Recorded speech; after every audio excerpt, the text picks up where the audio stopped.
আজ হঠাৎ প্রিয় মানুষটার আইডিতে ঢুকলাম। আইডিতে ঢুকে দেখি আইডিটা নষ্ট করে দিছে নাকি ফেসবুক থেকে ব্লক করে দিছে আমি ঠিক জানি না, কিন্তু পুরনো সেই মেসেজগুলো ছিল। আমি সেই মেসেজগুলো পড়তে শুরু করলাম। তখন বাজে রাত 11টা। মেসেজগুলো পড়তে পড়তে চোখ দিয়ে অজরে পানি পড়ছিল। আর আমি ভাবছিলাম আমাদের সম্পর্ক কতই না সুন্দর ছিল, কিন্তু মেসেজে যখন শেষ প্রান্তে এসেছি আমি কিছুই বুঝতে পারছিলাম না।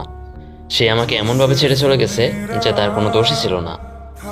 যাই হোক, আমারই দোষ ছিল।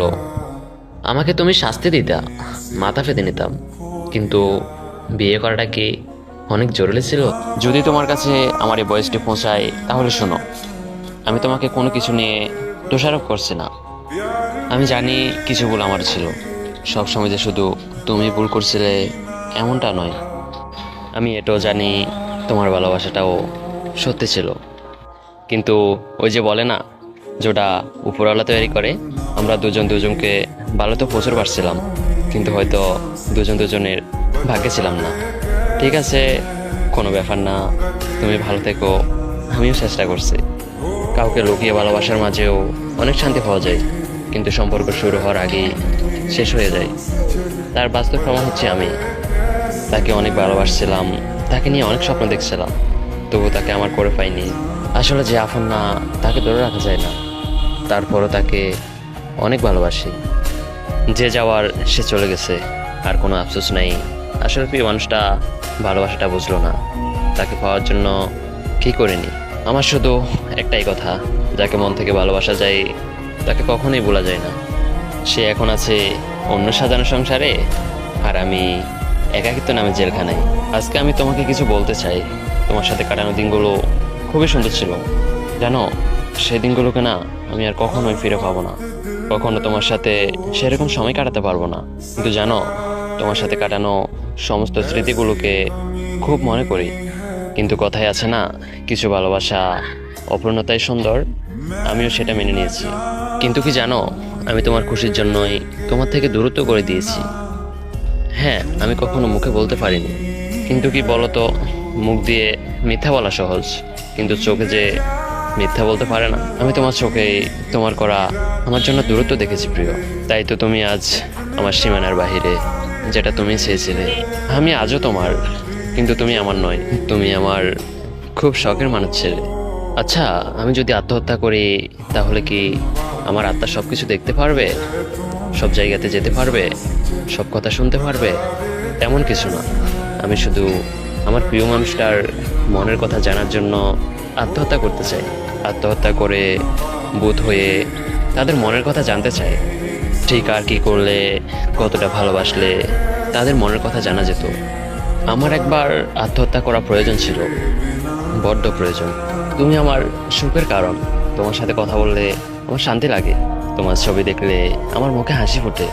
তোমার মুখে ভালোবাসি কথাটা শুনলে আমার তখন পৃথিবীর সবচেয়ে বেশি সুখী মানুষ মনে হয়। হ্যাঁ, তুমি আমার সে প্রিয় মানুষ, যার জন্য আমি হাসতে হাসতে মরতে পারি। তুমি কি জানো, তুমি আমার খুব শখের একটা মানুষ, যার জন্য আমি নিজের আমিটাকেও ত্যাগ করতে পারি। আর এই ফেলা তুমিটাকে বড্ড বেশি মনে পড়ে তোমার সাথে কাটানো প্রতিটি মুহূর্ত। জানো, তোমায় মনে পড়লে আমি কেমন অসহায় হয়ে যাই, হাজারো মানুষের মধ্যেও কেমন একলা হয়ে যাই। তুমি নেই, সেটা আমি আজও মেনে নিতে পারিনি। প্রতিটি মুহূর্ত তোমার রেখে যাওয়া স্মৃতিগুলো আমাকে জানিয়ে দেয় তুমি না থেকেও কোথায় যেন আছো। আচ্ছা, তোমার কি আমাকে একটুও মনে পড়ে না? মনে পড়ে না আমার সাথে কাটানো মুহূর্তগুলো? আমি বুঝতে পারি তোমার সব মনে পড়ে। মনে পড়াটা যে অনেক বেশি স্বাভাবিক। তোমার যখন ওইসব মনে পড়ে নিজেকে কি করে সামলাও একটু বলবো আমারে? মাঝে মাঝে নিজেকে বড্ড একা একা লাগে। মনে হয় এত মানুষের ভিড়ে দম বন্ধ হয়ে আসছে, কিছুই ভালো লাগে না। মনে হয় সব যেন শূন্য আর মিথ্যা মায়া। যখন মন খারাপ হয় খুঁজতে থাকি সেই কারণগুলো, কিন্তু পাই না। মন খারাপের রাত অনেক দীর্ঘ হয়, শেষ হতে চায় না। তবে এই খারাপ লাগার সময়ে যে মানুষটা পাশে থাকে, সঙ্গ দেয়, তাকে পৃথিবীর সব থেকে আলাদা মানুষ বলে মনে হয়। জীবন চলার পথে অনেক মানুষের সাথে পরিচয় হয়েছে, কিন্তু এমন কাউকে পাইনি যে আমার খারাপ লাগার সময়ে পাশে থাকবে, সঙ্গ দেবে। আসলে দিন শেষে সবাই একা, কেউ কারণ, কিছুটা মায়া, আর বাকিটা অভিনয়। মানুষ যখন একবার কাউকে মন থেকে ভালোবেসে ফেলে, তখন তার পক্ষে তাকে পুরোপুরি বলে যাওয়া কখনোই সম্ভব হয় না। হয়তো কয়েক মাস বা কয়েক বছর, নয়তো কয়েক যোগ, তারপর হট করে তাকে আবারও মনে পড়বে। হয়তো তখন সে আবার অপেক্ষা নিয়ে বলবে, আমি এখনো একটা মানুষকে অসম্ভব ভালোবাসি। বোন, তোমাদেরকে বলতেছি, একজনের সাথে স্বপ্ন দেখে আরেকজনকে অপশন হিসাবে রেখো না। যার সাথে স্বপ্ন দেখতেছ তার কেরিয়ারের জন্য সাপোর্ট করো। সে যদি সফল হয়, তার পিছনে আপনার অবদান থাকবে। আজকে তাকে সাপোর্ট করবেন, 2 বছর পর তার কেরিয়ারটা আপনারই। আর যদি সে সফল হওয়ার পর আপনাকে চিনতে না পারে, তাহলেও আপনার শান্তি। কারণ নিজের সৎ থেকে ঠকে গেলেও শান্তি লাগে। এটা আমার ব্যক্তিগত অভিজ্ঞতা থেকে বলতেছি আপনাদেরকে। ভুল হলে প্লিজ ক্ষমার দৃষ্টিতে